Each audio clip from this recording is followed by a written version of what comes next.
मेरे प्यारे दोस्तों, एकदम आप लोग प्रॉमिस कीजिए कि आप एक एक क्वेश्चन को घोल के पी जाएंगे। दोस्तों ये सारे पैटर्न्स आपके एग्जाम के लिए बहुत बहुत ज़्यादा इंपॉर्टेंट है। दोस्तों मोस्ट रिपीटेड क्वेश्चन आपके एग्जाम के लिए, जो क्वेश्चन बार बार एग्जाम में पूछा है, लगातार हर बार एग्जाम में दोस्तों क्वेश्चन पूछा है किसी ना किसी सेट में। दोस्तों ये बहुत बहुत इंपॉर्टेंट क्वेश्चन है, तो वीडियो को लेकर शुरू से लेकर एंड तक आप लोग जरूर देखिएगा। और हर क्वेश्चन का आंसर देने के लिए मैं आपको 10 सेकंड का टाइम दूंगा। इसका आंसर मुझे कमेंट बॉक्स में आप दीजिएगा भाई, है ना। और चलिए फर्स्ट वाला क्वेश्चन आपके सामने यार, ये रहा। दी गई संख्यात्मक समानता के आधार पर नीचे दिए गए विकल्पों में से सही उत्तर हमें चुनना है। ठीक है, मतलब 35 का रिलेशन 7 से है, उसी प्रकार 125 का रिलेशन किससे होगा, ये मुझे बताना है। चलिए बताइए भाई फटाफट से, जल्दी से बताइए। देखिए मैं हर क्लास में आपसे बोलता हूँ आपको पेन और पेपर लेके बैठना है। पेन और पेपर लेके बैठना है, एक रजिस्टर अलग से बना लो यार। रीजनिंग के लिए बना लो दोस्तों, रीजनिंग के लिए आपको डिवोट होना पड़ेगा। दोस्तों रीजनिंग ही ऐसा टॉपिक है जिसमें आप रीजनिंग फुल मार्क्स स्कोर कर सकते हैं। रीजनिंग और मैथ में ही स्कोर कर सकते हैं, बाकी यार जीके का कुछ भरोसा नहीं है। अगर आपका रीजनिंग अच्छा स्ट्रांग होगा तो आप इजीली ले जाएंगे, सिलेक्शन ले जाएंगे रीजनिंग और मैथ की बदौलत है। ठीक है, तो रीजनिंग और मैथ पे आपको फोकस करना है, तो फोकस कीजिए ज़्यादा से ज़्यादा का। ठीक है भाई। और बाकी साथियों, ये बहुत इजी क्वेश्चन है। इस प्रकार के एग्जाम में क्वेश्चन बार बार पूछते हैं, आप लोग गलत कराते हैं। तो 35 का रिलेशन 7 से है, तो यहाँ पर मेरे दिमाग में आ रहा है कि आपने 7 की अगर टेबल टेबल पढ़ी होगी, तो 7 पंचे 35 होता है, तो होता है ना भाई। तो 35 का भाई 5 हो रहा है। ठीक है, यानी कि डिवाइड बाई 5 हो रहा है कुल मिला के, है ना। और या फिर इसको मान सकते हैं आप उल्टा कर लो, तो 7 इंटू 5 होता है 35 होता है। ठीक है यार, डिवाइड कर लो, बात तो एक ही वही, है ना। अब 125 की बात करें, तो यहाँ पर मेरे दिमाग में आ रहा है ऑप्शन में 25 पंचा 125 होता है, 25 इंटू 5 125 होता है। जैसे इस प्रकार 7 इंटू 5 होता है 35, और 25 इंटू 5 125 होता है। तो ऑप्शन नंबर डी 25 को टिक कर लीजिए, आपका राइट आंसर है। इस प्रकार से क्वेश्चन पूछे जाते हैं, आप लोग गलत कराते हैं यार, है ना। बच्चा, मैं हर क्लास में आपसे बच्चा बोलता हूँ 1 से लेकर 30 तक आपको स्क्वायर याद होने चाहिए कम से कम, और 1 से लेकर 20 तक आपको इसके क्यूब याद होने चाहिए। बाकी इसका जो पीडीएफ है ना यार, पीडीएफ में डिस्क्रिप्शन गुरुकुल प्लस ऐप का लिंक डाल दूँ, वहाँ से आप इसका पीडीएफ डाउनलोड कर सकते हैं। बाकी विज्ञान चालीसा भी हमारी ई बुक है, जो कि बहुत ही शानदार ई बुक है, इसको आप ले सकते हैं। ठीक है। अब अगला क्वेश्चन, सेकंड वाला क्वेश्चन है। देखिए, निम्नलिखित श्रेणी में प्रश्न चिन्ह को कौन सा विकल्प प्रतिस्थापित करेगा, इनमें से कौन सा विकल्प इसको प्रतिस्थापित करेगा, बताना है आपको ये। ठीक है, बताइए भाई क्या दिक्कत है यार। देखो, चलिए मैं आपको 5-10 सेकंड का समय दे रहा हूँ, जल्दी से अपना उत्तर कमेंट बॉक्स में बताइए, आपके हिसाब से कौन सा ऑप्शन सही होना चाहिए। ठीक है, फटाफट से बताइए आपके हिसाब से कौन सा ऑप्शन सही होगा। चलिए देखो, इस टाइप के सवाल में कोई ज़्यादा दिमाग लगाना ही नहीं है आपको। मैं अगर आपकी जगह पे होता तो मैं क्या करता, मैं सीधा डी को टिक कर लेता। क्यों? इस प्रकार डब्बा है, यहाँ पर ये डब्बा सेम डब्बा है, यहाँ पर सेम डब्बा है, तो यहाँ पर भी सेम डब्बा होना चाहिए। यहाँ पर तो डब्बा सेम है नहीं है, यहाँ का भी, यहाँ पर आपकी ए नहीं है, यहाँ पर ए नहीं है, डंडा नहीं है, तो ए बी सी तो गलत है। तो डी वाली आपकी आकृति सही है, तो डी वाले को टिक कर लेना, option number C D right answer हो जाएगा। या फिर अगर आपको ऑप्शन के हिसाब से अगर आपको चारों जगह पर सेम चीज़ें दिखती, तो फिर आप इस हिसाब से बॉल देखते, बॉल आपकी यहाँ पर गोल पहुँच गया, फिर यहाँ पहुँच गया, फिर एक ये गोल यहाँ पहुँच गया, फिर अब यहाँ पर पहुँचेगा। ठीक है, तो ये दूसरा तरीका होता है। तो ऑप्शन नंबर सी डी को टिक कर लीजिए, आपका राइट आंसर है। क्या आपको कोई दिक्कत, कोई तकलीफ, कोई समस्या, बच्चा किसी प्रकार का डाउट हो तो बताओ यार, आपके साइड डाउट क्लियर कर दिए जाएंगे। ठीक है, कमेंट बॉक्स में बताइएगा। किसी भी कोई क्वेश्चन ऐसा जो फंस रहा हो, आपको नहीं आ रहा है, तो वो भी आप बताइएगा। उस विकल्प का हमें चयन करना है जो तीसरे पद से उसी प्रकार संबंधित है जिस प्रकार दूसरा पद पहले पद से संबंधित है। ठीक है, बताना है। बताओ, कवि का संबंध है कविता से, उसी प्रकार मोची क्या करता है। देखो, जो कवि होता है वो कविताएं लिखता है। ठीक है, कवि कविताएं लिखता है, उसी के बाद मोची जूते सिलता है यार, है ना। तो ऑप्शन नंबर बी जूते सही करता है, जूते सिलता है मोची। ठीक है, तो ऑप्शन नंबर बी आपका राइट आंसर जूते हो जाएगा। तो ऑप्शन नंबर बी को टिक कर लो, राइट आंसर है आपका। आरआरबी ग्रुप डी 5/12/2018 क्वेश्चन पूछा गया है। ठीक है, उस विकल्प का हमें चयन करना है जिसका, चौथा वाला क्वेश्चन है, उस विकल्प का हमें चयन करना है जिसका तीसरे पैटर्न से वही संबंध है जो दूसरे पैटर्न का पहले पैटर्न से है। साथियों को तो दिमाग खोल के चलना है यार, है ना। आपको थोड़ा सा जब रीजनिंग आए, जितना आप प्रैक्टिस करेंगे उतना परफेक्ट होंगे, उतना दिमाग आपका खोलेगा, फिर आप सेकंडों में क्वेश्चन सोल्व कर लेंगे। बाकी साथियों, में रीजनिंग के लिए आपके लिए भर भर के कंटेंट लेके आ रहा हूँ, तो आपको बिल्कुल परेशान नहीं होना है। और मैं आपके लिए अब आगे मैराथन क्लास लंबी लंबी लेके आने वाला हूँ। तो वीडियो को आप लोगों को हमारी देखना है, वीडियो को सपोर्ट करना है, एटलीस्ट लाइक कमेंट और शेयर करना है यार, सो डेट मैं आपके लिए ऐसी क्लासेस ला सकूँ। अब आप यहाँ पे एक चीज़ दिमाग लगा रहे होंगे यार, आपने इसका रिलेशन इससे है, ये इससे रिलेट करेगा, इनमें से कौन सा ऑप्शन सही होगा। तो आपके दिमाग में बात आ रही हुई, सर यहाँ मैं आकृति देख रहा हूँ, ये चीज यहाँ पहुंच जा रही है, ये 5 वाला ये यहाँ पहुंच जा रहा है, 15 यहाँ पहुंच जा रहा है इस जगह पे, और 20 आपका यहाँ पहुंच जा रहा है। क्यों ना यहाँ पर भी सर ऐसा ही होगा, होगा ना ऐसे ही, ऐसे ही क्यों ना हो जाए सर। अब यहाँ मैंने डिब्बा बना दिया, ठीक है, ये डिब्बा बना दिया मैंने। अब जैसे 5 का 5 आपका, जैसे ये 10 है, ये आपका 10 यहाँ पहुंच जा रहा है, 5 आपका यहाँ पहुंच जा रहा है, यानी कि ये वाली चीज आपकी पहुंच के यहाँ जा रही है, ये वाली चीज आपकी यहाँ जा रही है, ये वाली चीज आपकी यहाँ जा रही है ना, और जेड आपका पहुंच के यहाँ जाएगा, जाएगा ना भाई, बात समझे हो आप, ठीक है। एक्स एक्स आपका यहाँ जाएगा, ठीक है, तो यहाँ पर आपका एक्स हो जाएगा, यहाँ पर आपका डब्लू हो जाएगा, ठीक है, और वाई आपका यहाँ हो जाएगा, ठीक है, और जेड आपका यहाँ हो जाएगा। कुल मिला के कोई बड़ी ओकेशन नहीं, ये आपका यहाँ जा रहा है, ये आपका यहाँ जा रहा है, ये यहाँ ऐसा पैटर्न आपका बन रहा है, ऐसा वाला, ठीक है। तो यहाँ पर भी ऐसे ही बना लो, ऐसा और ऐसा पैटर्न बन गया। तो एक्स वाई डब्ल्यू जेड आपका राइट आंसर हो जाएगा। ऑप्शन नंबर बी को टिक कर लो, ये आपका राइट आंसर है। क्या आपको कोई दिक्कत, कोई तकलीफ, कोई समस्या बच्चा किसी प्रकार का डाउट हो तो बताइए, आपके साइड और बच्चे क्लियर कर दिए जाएंगे। ये आपका very very very very very most important repeated question आपके एग्जाम के लिए। इस प्रकार से एग्जामिनर संख्या भी बदल सकता है, यहाँ पर 2 लगा सकता है, 6 लगा सकता है, 8 लगा सकता है, कोई भी संख्या एग्जामिनर कर सकता है, तो आपको बिल्कुल भी कंफ्यूज नहीं होना है। अगला क्वेश्चन आपके सामने 5वां वाला ये रहा, देखिए। निम्न श्रृंखला की अगली संख्या हमें ज्ञात करना है, निम्न श्रृंखला की सीरीज की हमें अगली संख्या को ज्ञात करना है। अगली संख्या के बच्चा क्या होगी, अगली संख्या क्या होगी बताना है आपको, ठीक है। ऐसा इसमें क्या करें, इसमें आपकी कहानी हल हो जाए, ठीक है मेरे भाई, ओके। चलो बताओ भाई, जल्दी से, मैं आपको 10 सेकंड का टाइम दे रहा हूँ, इसका आंसर मुझे कमेंट बॉक्स में दीजिएगा, फटाफट से दीजिए। निम्न श्रृंखला की अगली संख्या में ज्ञात करना है, ठीक है। अब यहाँ पर आप दिमाग लगाओ, 12 हुआ, 23 हुआ, 45 हुआ, 78 हुआ। अब यहाँ अगली संख्या क्या होगी, तो यहाँ पर साथियों सबसे पहले सीरीज का होता है एडिशन सीरीज होती है, तो एडिशन जोड़ वाला। तो यहाँ 12 और 23 के बीच देखो डिफरेंस कितने का है, 12 और 23 के बीच बच्चा +11 का डिफरेंस है ना। 23 में से 12 गया, 11 होगा। अब 23 और 45 के बीच देखो कितने का डिफरेंस है, तो 23 दूनी 46, यानी कि 22 का डिफरेंस है, 22 का डिफरेंस है। 45 और 78 के बीच कितने का डिफरेंस है, तो 78 में से 45 किया, यानी कि 33 का डिफरेंस है।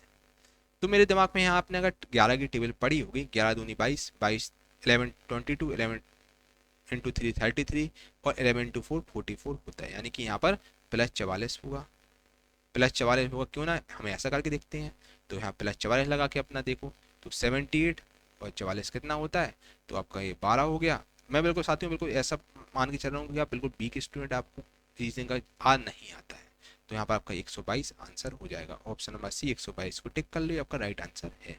क्या आपको कोई दिक्कत, कोई तकलीफ, कोई समस्या बच्चा किसी प्रकार का डाउट हो तो बताओ, आपके साइड आउट क्लियर कर दिए जाएंगे। बाकी इसका मैं पीडीएफ भी गुरुकुल प्लस की एप्लीकेशन पर डाल दूंगा, इसको आप डाउनलोड कर सकते हैं। निम्न क्रम में लुप्त संख्या में ज्ञात करना है, जो क्रम है इसमें हमें लुप्त संख्या को निकालना है, लुप्त संख्या की क्या होगी, तो भाई लुप्त संख्या ज्ञात कर लो। अब अगर आपने 6 की टेबल पढ़ी होगी, आपने इंटू करना आप जानते, तो यहाँ मल्टीप्लिकेशन वाली सीरीज चल रही है, तो यहाँ पर क्या होगा, 6 और 30 के बीच 6 इंटू 5 30 होता है, 30 इंटू 5 100, 30 इंटू 5 150 होता है, तो 150 इंटू 5 कितना होगा, तो 150 इंटू 5 750 हो जाएगा, 750 इंटू 5 3750 होता है, तो 750 आपका राइट आंसर हो जाएगा। ऑप्शन नंबर बी 750 को टिक कर लीजिए, आपका राइट आंसर है, ठीक है। इस प्रकार से आप सेकंडों में आप सवाल कर सकते हैं, आप गलत कराते हैं यार। मैं इसलिए बोलता हूँ रीजनिंग की प्रैक्टिस कीजिएगा, प्रैक्टिस बच्चे जितना प्रैक्टिस करेंगे उतना परफेक्ट होंगे। बाकी मैं रीजनिंग के लिए आपको डेली बेसिस पर 1.5 घंटे की वीडियो लाऊंगा, 1.5 घंटे की वीडियो लाया करूंगा, तो आपको लाइव क्लास में देखना है। आपको उसके लिए इस वीडियो को ज़्यादा से सपोर्ट करना है, सो दैट मैं आपके आगे रीजनिंग की बहुत सारी क्लासेस ला सकूँ। आपको फिर बुक वगैरह कोई खोलने की जरूरत नहीं है, मैं सारी रीजनिंग की आपको प्रैक्टिस कराऊंगा, सब आपको रीजनिंग मैं सब चीज़ें आपको भूल जाना है, ठीक है। बस आपको मेरे साथ कनेक्ट रहना है 1.5-2 घंटे, और बिल्कुल लाइव क्लास में मैं आपको पूरी रीजनिंग कंप्लीट कराऊंगा हर क्लास में, है ना। आपकी अच्छी तरीके से मैं प्रैक्टिस कराने की कोशिश करूंगा। अगला क्वेश्चन है आपका 7वां। यदि एल का अर्थ है प्लस, एल का अर्थ है प्लस, एम का अर्थ है माइनस, एन का अर्थ है इनटू, और पी का अर्थ है डिवाइड, तो ये आपका इसका मान ज्ञात आपको करना है, क्या मान होगा। कर लो, क्या दिक्कत है यार, सिंबल नोटेशन का क्वेश्चन है, बहुत इजी क्वेश्चन है, बच्चों वाला सवाल है। देखो एग्जाम में आपसे बोला, चलिए 10 सेकंड का मैं आपको समय देता हूँ, जल्दी से अपना उत्तर बताइए पहले।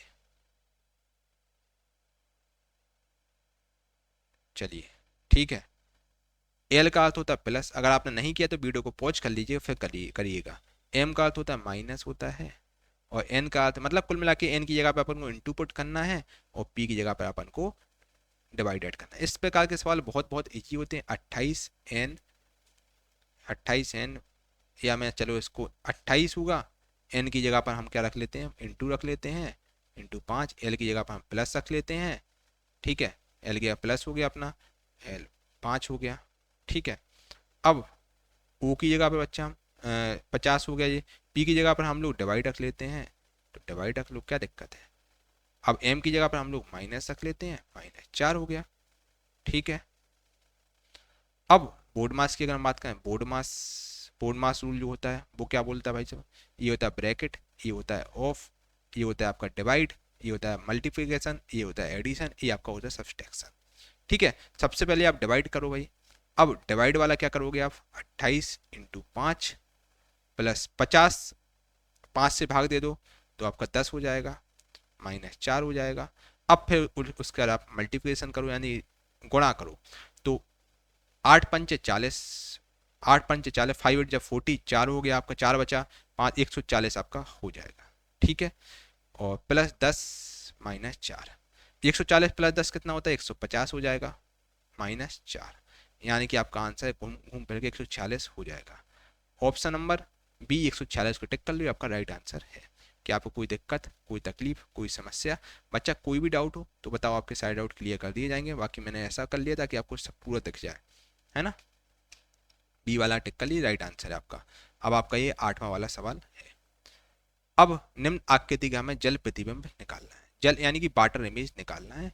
साथियों इस प्रकार जो मिरर इमेज होगा, वाटर इमेज, इनको आप एज्यूम करके जितना करेंगे उतना परफेक्ट होंगे। अपने आप को एज्यूम करके देखना कि यार मैं अपने आप को ज़मीन में देख रहा हूँ, मतलब पानी में देख रहा हूँ, तो कैसा होगा, है ना। तो मान लो ये वाली चीज़ है, अब इसको अपन ने पानी में देखा, ये वाली जो आकृति है इसको पानी के सामने आप खड़े हो गए। अब पानी में इस प्रकार का प्रतिबिंब कैसे बनेगा पानी में, तो पानी बच्चा जो चीज़, ये चीज़ है ना, ये चीज़ आपकी यहाँ आ जाएगी, अपोजिट होगा कुल मिला के, और ये अपोजिट हो जाएगा, मतलब भरा भरा डब्बा आ जाएगा, ये आपका खाली डब्बा आएगा।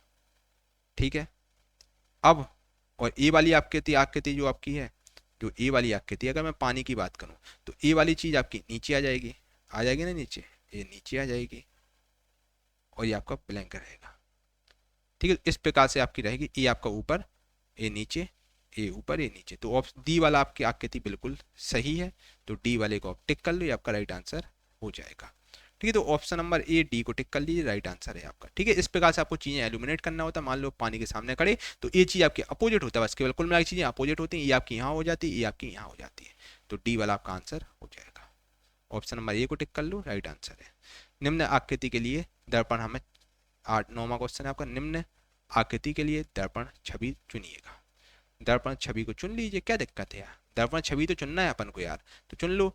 अब एल का मिरर इमेज क्या होगा, तो एल जो डिब्बा है, ये डिब्बा आपका अगर मिरर के सामने रखेंगे तो ये अब यहाँ हो जाएगा, ये चीज ऐसा हो जाएगा। ठीक है, तो ऑप्शन नंबर सी को टिक कर लो, आपका राइट आंसर है, option number C right answer हो जाएगा।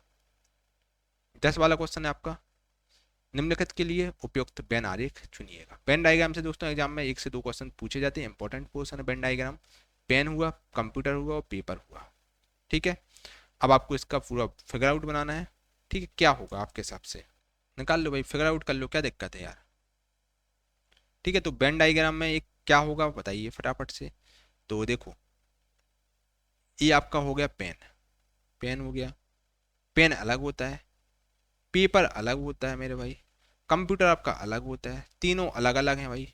ठीक है, तो बच्चा ऑप्शन नंबर डी को टिक कर लिया, आपका राइट आंसर है, पेन, पेपर और कंप्यूटर। ठीक है, तो ऑप्शन नंबर डी को टिक कर लीजिए, आपका राइट आंसर है। और आज का दोस्तों मैंने बेसिकली आपसे 10 क्वेश्चन चर्चा किए हैं, 10 में आपके कितने क्वेश्चन सही हैं कमेंट करके आपको बताना है। ठीक है, और 10 में दोस्तों का आपके 9 क्वेश्चन सही हैं, वेल एंड गुड, बहुत बहुत अच्छी बात है। अगर आपके 7-8 सही है तो वही मेहनत करने की थोड़ा आपको ज़रूरत है, अगर कोई 4-5 है तो वही और मेहनत की ज़रूरत है। और बाकी दोस्तों चैलेंज ऑफ द डे वाला क्वेश्चन है आज का, होमवर्क है, इसका आंसर आपको मुझे कमेंट बॉक्स में देना है। 2 अप्रैल 2008 को कौन सा दिन था, इसका आंसर आप मुझे कमेंट बॉक्स में दीजिएगा, और देखते हैं कौन कितने दूर और कौन कितने पानी में है। ठीक है, और वीडियो कैसा लगा कमेंट करके जरूर बताइएगा, वीडियो को लाइक करें, कमेंट करें, इस वीडियो को कोई भी एक व्हाट्सएप ग्रुप में शेयर कर दीजिएगा, जो भी एजुकेशन ग्रुप है, सूरत में आपके लिए ऐसी कंटेंट बनाता सकूँ। कोई भी डाउट हो बेझिझक कमेंट करके आप पूछ सकते हैं, आपके सारे डाउट क्लियर कर दिए जाएंगे। और बाकी साथियों इसका PDF है, गुरुकुल प्लस एप्लीकेशन में मिल जाएगा। बाकी हमारी विज्ञान चालीसा वगैरह को भी आप देख सकते हैं, जो कि one of the best E book आपके एग्जाम के लिए रहेगी। चलिए मिलते हैं अगली वीडियो में, तब तक के लिए thank you for watching this video. आपका दिन शुभ हो। जय हिंद, जय भारत।